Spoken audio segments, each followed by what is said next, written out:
Classes बच्चों, आज हम अपना मैथ 10th CBSE मैथ का चैप्टर 2 करने जा रहे हैं।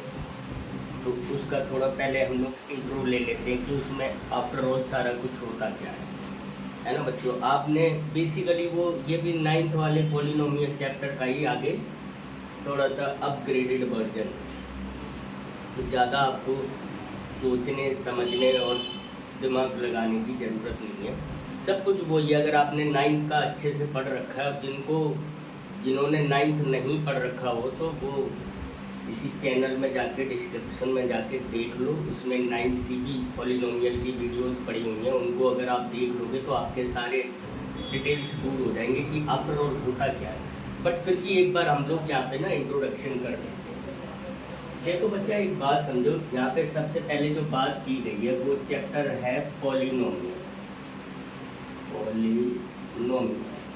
है ना।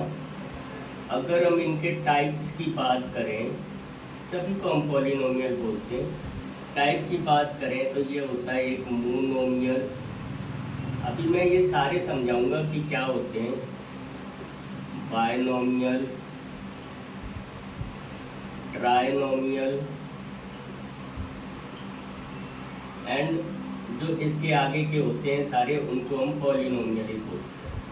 और ये होते वैसे भी सारे पॉलिनोमियल से। कभी भी आपको क्वेश्चन में लिखा आता है ना, जैसे 3x + 2 लिखा आया, तो भी उसको हम पॉलिनोमियल ही बोलते हैं। जैसे इसको समझो कि ये लिखा है 3x, ये लिखा है 2x² + 3x - 2, ये वाला कौन सा हो जाएगा 3x³ + 2x² - 5x + 3, है ना। और आगे आगे का आपको पता है। तो बच्चे यहाँ पे समझना हमको ये है, सिर्फ इनको सबको समझने के लिए ना आपको एक बात समझनी चाहिए, वो होती है बच्चों टर्म। जब हम मैथ को अलजेब्रिक मोड में लिखते हैं, अलजेब्रिक, आपने इससे पहले अलजेब्रिक एक्सप्रेशन पढ़ी होगी कि अलजेब्रिक एक्सप्रेशन क्या होती है। लाइक दैट, जैसे मैंने बोला 4 more than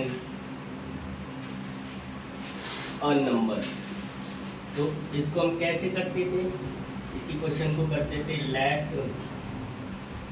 the number is x, तो हमने इसको क्या लिख दिया x + 4।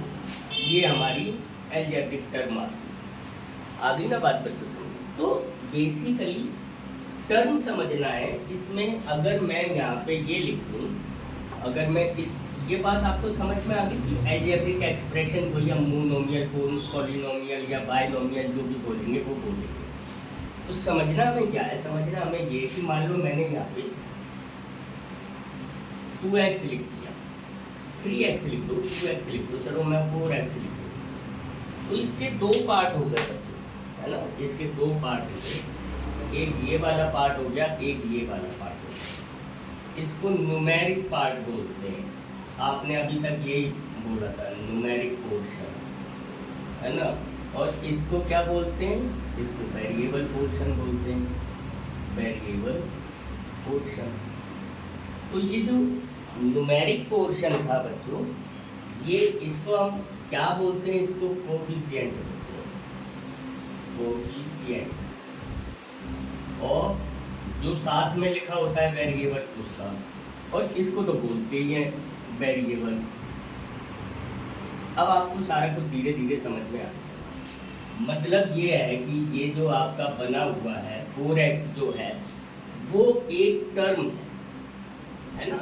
तो जब ऐसी ही टर्मों का, जब हम इसी तरह की टर्म्स के आगे चेन बना देते हैं, लाइक दैट, चेन बनाने का मतलब प्लस और माइनस से हम जब इसको जोड़ते या घटाते हैं। नेक्स्ट, जैसे मैंने यहाँ पे लिखा 4x + 2, है ना, ऐसे लिख दिया। या फिर मैंने लिखा 2x² + 3x - 2, ये लिख दिया। ये सब जो लिख दिए तो ये आगे चल के पॉलिनोमियल अब क्या बने वो हम कुछ यहाँ से समझ लेते हैं। हालांकि आपको ये समझने की इसमें ज़रूरत नहीं है, ये आप ऑलरेडी 9th में पढ़ चुके हो और ना ये आपका अभी यहाँ पे कोई मतलब आएगा। आपको मेन जो आएगा इसमें काम, वो सिर्फ क्या आएगा, वो आपको क्वाड्रेटिक इक्वेशन आएगी। अभी मैं इक्वेशन के बारे में ही अभी बताता हूँ।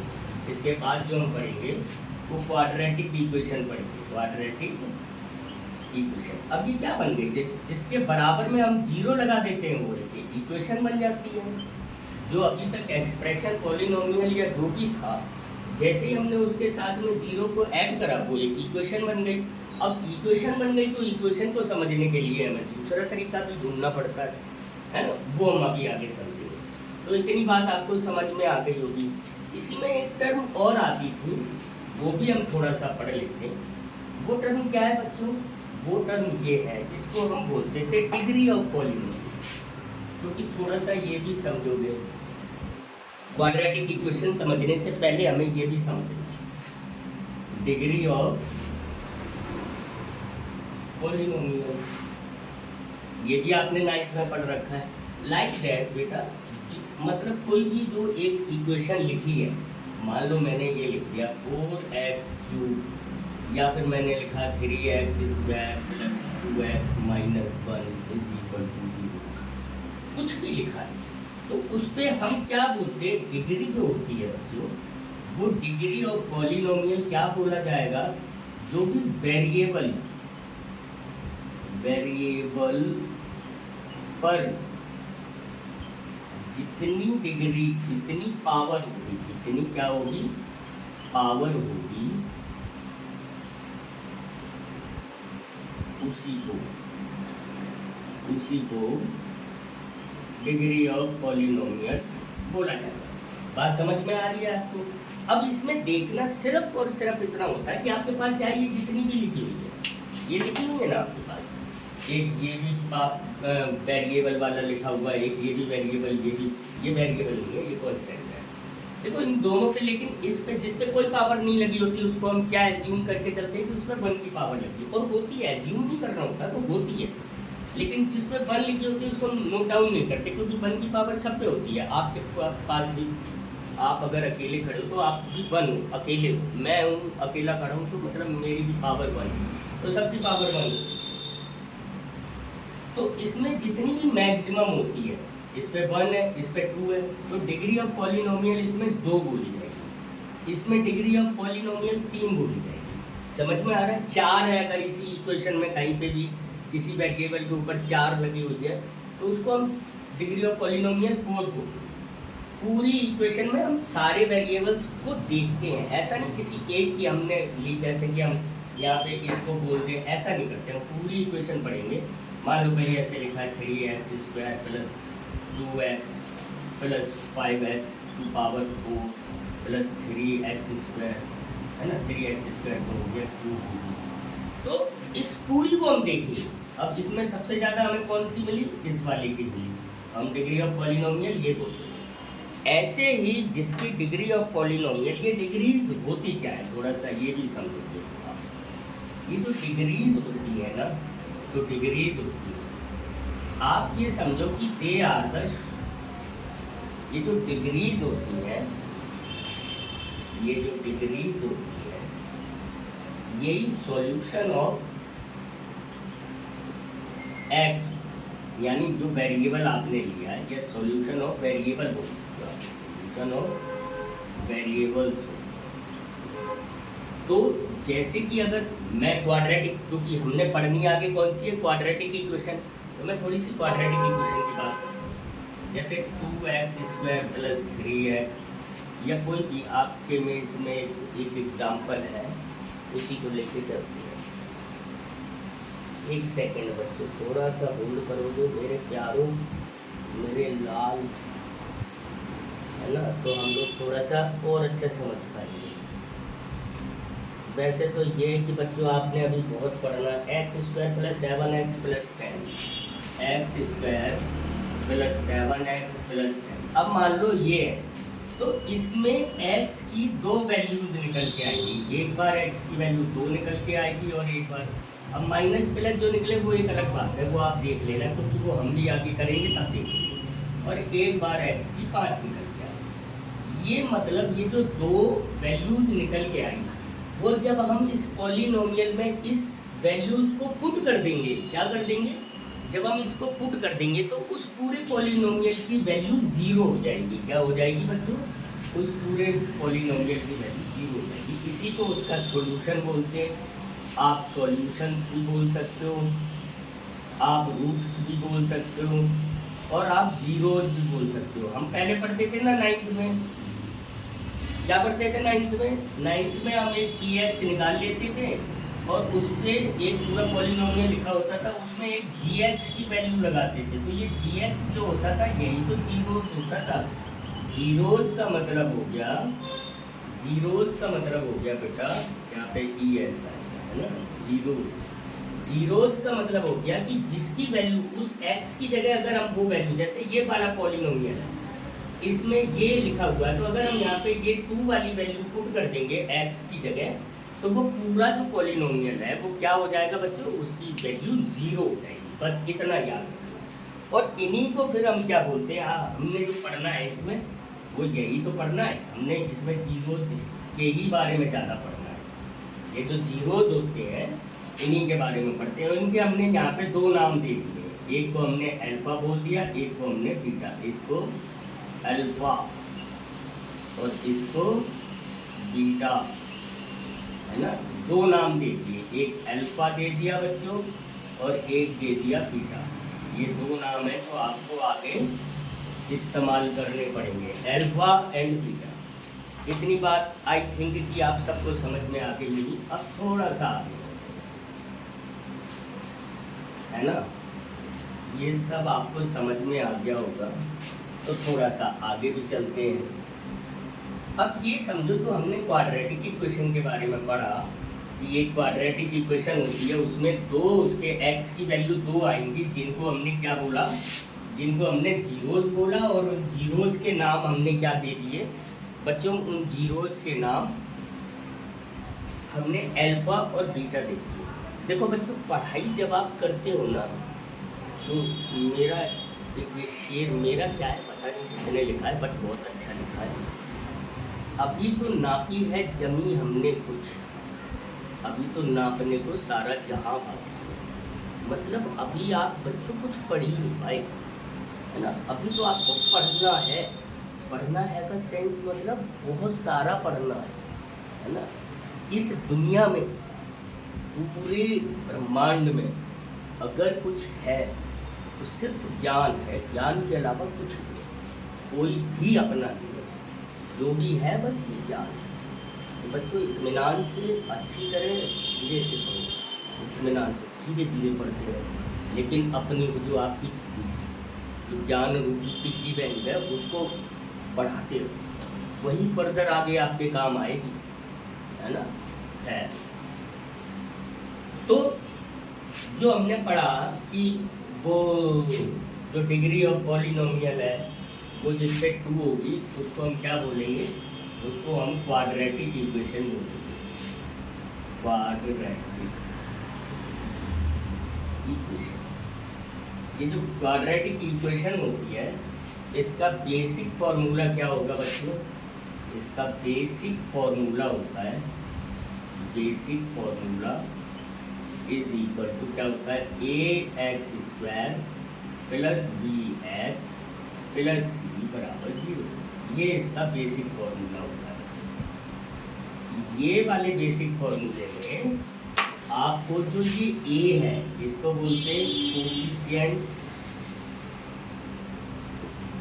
ऑफ x², ये जो b होता है इसको बोलते हैं कोफिशिएंट ऑफ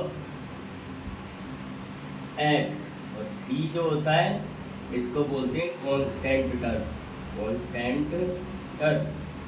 और इसके साथ साथ में और इसको ये भी बोलते हैं कोफिशिएंट ऑफ x⁻0, क्योंकि हमने 9th में ये भी पढ़ा है बच्चों कि x⁻0 = 1 होता है, और 1 से आप किसी भी कांस्टेंट को मल्टीप्लाई करते हो तो वो 1 ही रहता है। एक बार क्वेश्चन में यही पूछ लिया गया था, it is the coefficient of.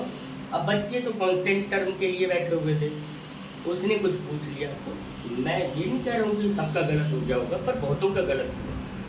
तो छोटी छोटी चीज़ें आपको समझते रहना। अब ये जो हमने ये बोला, ये जो है मान लो, अब इसमें एक इक्वेशन अभी हमने पढ़ी थी, तो इक्वेशन देख लेता हूँ मैं, वो जो इक्वेशन कौन सी थी, एक्स ये वाली थी है ना, x square plus 7x square plus 7x plus 10 बराबर 0। इसमें x बराबर -2 निकला और दूसरी x की वैल्यू -5। ये इसको हमने क्या मान लिया, अल्फा मान लिया, इसको हमने क्या मान लिया, बीटा मान लिया। अब थोड़ी सी एक चीज़ और समझते हैं जो हमारा एक्सरसाइज 2.1 से रिलेटेड। बच्चों एक बात समझो, ये हमारा क्या बना हुआ है, ग्राफ बना हुआ है ना, ये x हो गया, ये x डैश हो गया, ये y हो गया, ये y डैश हो गया। हम सब ने ये भी 9th में पढ़ रखा है कि ये फर्स्ट क्वाड्रेंट होता है, ये सेकंड क्वाड्रेंट होता है, ये थर्ड क्वाड्रेंट होता है, ये फोर्थ क्वाड्रेंट होता है। इस पे यहाँ पे प्लस प्लस होता है, ये सब कुछ पढ़ रखा है, आगे बताने की भी ज़रूरत नहीं। समझना सिर्फ ये कि हमने वहाँ पे एक पॉलिनोमियल होता था या कोई इक्वेशन होती थी, उसको हमने ग्राफ पे ड्रॉ करा था, तो हमने उसमें लीनियर इक्वेशन पढ़ी थी। तो linear equation most of them straight होती है, कौन सी लीनियर इक्वेशन। तो इसमें एक्स लीनियर इक्वेशन बोलते हैं किसको, लीनियर इक्वेशन बोलते हैं जिसपे x टू पावर 1 हो। तो इसका मतलब इसमें जो जीरोज निकले वो सिर्फ केवल 1 निकला। ऐसे जो क्वाड्रेटिक होगी वो कुछ ऐसी होगी, पैराबोला की तरह होगी, ऐसे होगी, थोड़ा सा पैराबोला की तरह होगी, ऐसे हो सकती, क्योंकि उसने दो जगह या तो x जो जीरोज होंगे उस इक्वेशन के कितने भी, ऐसा नहीं है कि जरूरी है जीरोज हो, बहुत सारी मतलब x एक्सिस जीरोज में काउंट हो, वो आप अगले जो फर्दर क्लासेस में जाओगे ना 11 12 में वो पढ़ोगे। अभी आपके यहाँ तक के लिए आप इतना समझ लो कि जितनी भी पावर पे डिग्री, मतलब जो इक्वेशन पे डिग्री होगी उतनी जगह वो क्या करेगा, उसको टच करेगा, मोर एंड मोर इतना ही कर सकता है, इससे ज़्यादा नहीं कर सकता। जैसे कि क्वाड्रेटिक इक्वेशन है तो ये ऐसा नहीं कर सकती कि इस एक्स एक्सिस को दो जगह टच करे या इंटरसेक्ट करे, ऐसा नहीं हो सकता।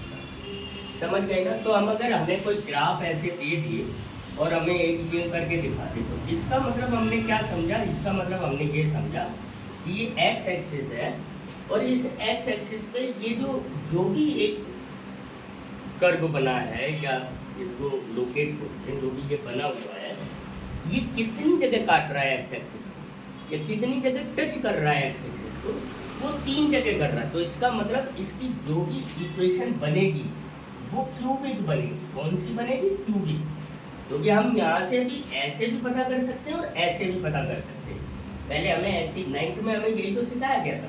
9th में हमें एक बेसिक लीनियर इक्वेशन दे दी गई, उसको हमने प्लॉट कहाँ करा, उसको हमने प्लॉट ग्राफ पे करा। अब हमारा इसमें सिर्फ इतना ही पूछना है कि क्या है। अच्छा, एक चीज़ इसमें लास्ट और रह गई है जो हम थोड़ा सा समझें। इतना बच्चों आप सबको समझ में आ गया होगा, बहुत ईजी है।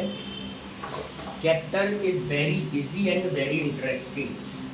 तो आपको पहली बात तो डरना नहीं है और इसको इत्मीनान से पढ़ना है ना, समझ के पढ़ो। आप 1 बार देखो वीडियो, 2 बार देखो, 3 बार देखो, 4 बार देखो, क्योंकि आप जितनी बार देखोगे उतना ही आपको ज़्यादा समझ में आएगा। कभी कभी क्या होता है कि हमने जल्दी में देख ली और हमें आधी बात समझ में नहीं आई, हमने वो क्या होता है फॉरवर्ड करके देख ली। हमें ये लगता है कि ये बात तो हमारे काम की नहीं है, बट ऐसा नहीं होता है ना। होता ये कि उसमें सारी जो वीडियो में आपको जितना कंटेंट दिया जाता है वो सारा कुछ ही कहीं ना कहीं रिलेट होता है। हो सकता है वो 2-3 क्वेश्चनों में, शुरू के 2-3 क्वेश्चनों में वो कंटेंट ना आए यूज करने के लिए, बट आएगा जरूर कहीं ना कहीं। तो क्योंकि हम तो उतना ही पढ़ाएंगे ना बच्चों जितना आपके लिए काम आए। चलो नेक्स्ट ने यहाँ पे हम पढ़ेंगे relation of coefficient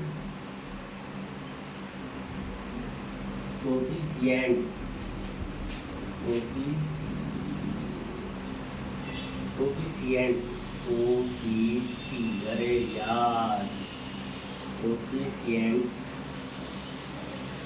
and zeros. ये जीरोस और कोफिशिएंट्स के बीच में एक रिलेशन की बात की जा रही है। वो आपको थोड़ा समझ लेना है।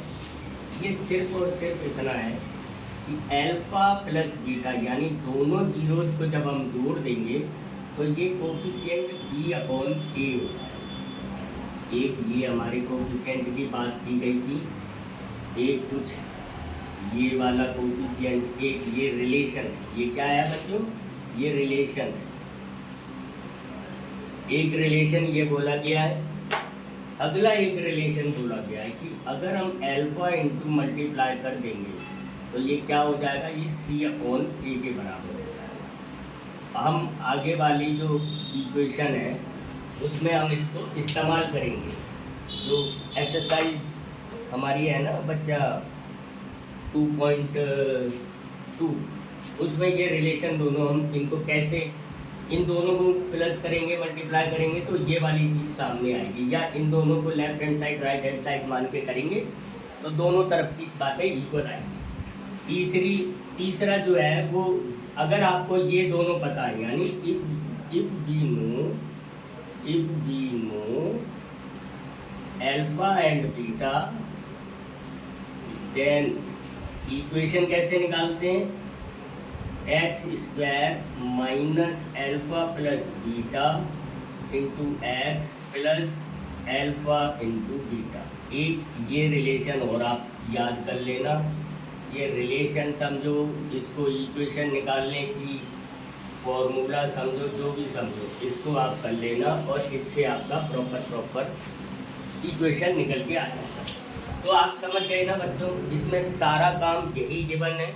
अब हम क्योंकि इस वाली, क्योंकि ये थोड़ी छोटी थी, इंट्रो था, इसके साथ हमने इसी में एक्सरसाइज 2.1 भी कंप्लीट करा दी है। तो 2.1 अब हम लोग करना स्टार्ट करते हैं। ये यहाँ तक आप लोगों को आई थिंक कि बच्चों समझ में आ गया होगा। अगर फिर भी किसी का, मैं बार बार एक बात यही कहता हूँ, अगर फिर भी किसी का कोई डाउट या कोई टॉपिक ऐसा रह गया जो उसे नहीं समझ में आ पा रहा है या मैंने यहाँ पे कवर नहीं करवा पाया है, तो वो क्या करेंगे, वो मुझे कमेंट में लिख के भेज दिया करिए कि आप मेरा ये रह गया। मैं सारे कमेंट्स देखता भी हूँ, पढ़ता भी हूँ। अगर मैं ऑनलाइन पढ़ा रहा हूँ और रात को हमारी कुछ लाइव्स होती हैं जो डेली स्टार्ट होती है, कभी वो 9 की होती है पर ज़्यादातर 10 की लाइव्स चल रही है। उन लाइव्स का टाइम 10:40, सॉरी 9:40 से होता है और आगे 10 बजे, 10:30 बजे के आसपास तक होती है। तो जिन बच्चों को वहाँ लाइव पे पढ़ना हो वो लाइव पे भी पढ़ सकते हैं। ये सारा कुछ फ्री ऑफ कॉस्ट है, नथिंग टू पे, कुछ भी आपको पे नहीं करना है, बस आपको पढ़ना है ना बच्चों। तो आपको ऐसा कोई इशू नहीं है पढ़ने के लिए कि आप कैसे पढ़ें, क्या पढ़ें। अब हम ना यहाँ पे एक्सरसाइज 1.1 कर 2.1 कर। देखो बच्चों यहाँ पे कुछ भी नहीं दिया गया है, यहाँ पे ये आप देख लो, क्वेश्चन नंबर 1 एक्सरसाइज 2.1 है ना। मैं यहाँ पे आपको ये बनाए दे रहा हूँ। नंबर 1 ये आपका एक ग्राफ बना है जिसमें ये लाइन बनी हुई है। नंबर 2 एक बना हुआ है, एक लाइन ऐसी बनी हुई है और ये ऐसे करके ऐसे बना हुआ है। ये एक्स एक्सिस है, ये एक्स एक्सिस है। नंबर 3 में एक ऐसा बना हुआ है और ये ऐसे करके ऐसे है ना, और ये एक्स एक्सिस। नंबर 3 के बाद नंबर 4 जो है वो एक न्यू करके बना हुआ है। नंबर 5 में ये एक्स एक्सिस है। नंबर 5 में ये और ये है ऐसे। नंबर 6 में है बच्चों ये ऐसे आया, ऐसे हुआ, ऐसे गया, ऐसे आया, ऐसे चला। ओके, तो इसमें जीरोज पूछे गए, पॉलिनोमियल्स के, कुछ पॉलिनोमियल्स के ये ग्राफ दिए हुए हैं और आपसे पूछा गया कि इनके हमें क्या बताने हैं, इनके हमें जीरोज बताने हैं। ओके बच्चों, तो देखो सिंपल, जैसा हमने पढ़ा था, हमने क्या पढ़ा था, हमने सिर्फ ये पढ़ा था सिर्फ इतना ही आप याद रखो, आप बाकी सारा कुछ चाहे भूल जाओ, आप याद ये रखो कि कोई भी चीज़, कोई भी ये जो लोकस बना हुआ है या ये जो कर्व बना हुआ है या ये लाइन बनी हुई है, ये एक्स एक्सिस को जितनी जगह काटेगी उतने जीरोज होंगे। तो यहाँ पे जीरोज हो गए 0, यहाँ पे जीरोज हो गए, देखो एक जगह काट रही है ना एक्स एक्सिस पे, यहाँ पे एक भी जगह नहीं काट रही। तो ये 1 हो गया, ये 1 2 एंड 3, यहाँ पे जीरोज हो गए कितने 3 है ना, यहाँ पे जीरोज हो गए 2, यहाँ पे जीरोज हो गए 2, यहाँ पे जीरोज हो गए 1 2 3 4, यहाँ पे जीरोज हो गए 4, और यहाँ पे जीरोज हो गए 1 2 3। अब देखो जिस पे कुछ नहीं है आप इसको स्ट्रेट लाइन भी बोल सकते हो। स्ट्रेट लाइन 1 है तो आप इसको क्या बोल दोगे, लीनियर बोल दोगे। यहाँ पे 3 है इसको क्यूबिक बोल दोगे। क्यूबिक इक्वेशंस के बारे में बात कर रहे हैं, इसको क्वाड्रेटिक बोल देंगे हम, इसको टेट्रिक बोल देंगे, है ना, और इसको क्या बोल देंगे, क्यूबिक एक्सप्रेशन। तो बच्चों ये पहली एक्सरसाइज 2.1 का इतना ही काम था जो मैंने आपको यहाँ पे करवा दिया। इसीलिए हमने इसी के साथ कंप्लीट कर लिया था, क्योंकि आपका काम पढ़ना है, समझना है, और मेरा भी ऐसा कोई नहीं है कि मैंने आपके सामने नंबर ऑफ वीडियोस को ज़्यादा डालना है। तो ये आपको आई थिंक कि पूरा प्रॉपर समझ में आ गया होगा, कुछ भी नहीं है। बस आपको इतना याद रखना है कि जितनी भी बार जो भी लोकस बना हुआ है, लोकस का मतलब होता है बच्चों ये जो ग्राफ बना हुआ है या ये जो कर्व बना हुआ है, ये जितनी जगह आप एक्स पे ये काट रहा है, एक्स को टच कर रहा है, छू रहा है या उससे मिल रहा है, जहाँ जितनी जगह पे ये हो रहा है उसी का उतना आप पहले जीरोज निकाल लोगे, जीरोज के हिसाब से आप ये पढ़ लोगे। लीनियर में क्या होता था, जो हम डिग्री ऑफ पढ़ी थी ना हमने, कि डिग्री ऑफ क्या है, वो डिग्री ऑफ यहीं से पता चलती है। ओके बच्चों, इसके नेक्स्ट हम लोग दूसरी एक्सरसाइज पढ़ेंगे। इसकी जो 2.2 है उसमें थोड़ा सा काम है, बहुत बड़ी वो भी नहीं है ना, तो उसको हम करेंगे कंप्लीट। और अगर आपको किसी तरह का कोई डाउट या किसी तरह की कोई प्रॉब्लम्स होती है तो आप मुझे उस पर कमेंट में लिख के दीजिए, मैं उसको सॉल्व करने की कोशिश करूँगा। So thank you so much. और जाने से पहले मेरे प्यारे बच्चों, जो भी ये अपना चैनल है इसको सब्सक्राइब करें, लाइक करें, शेयर करें। Thank you.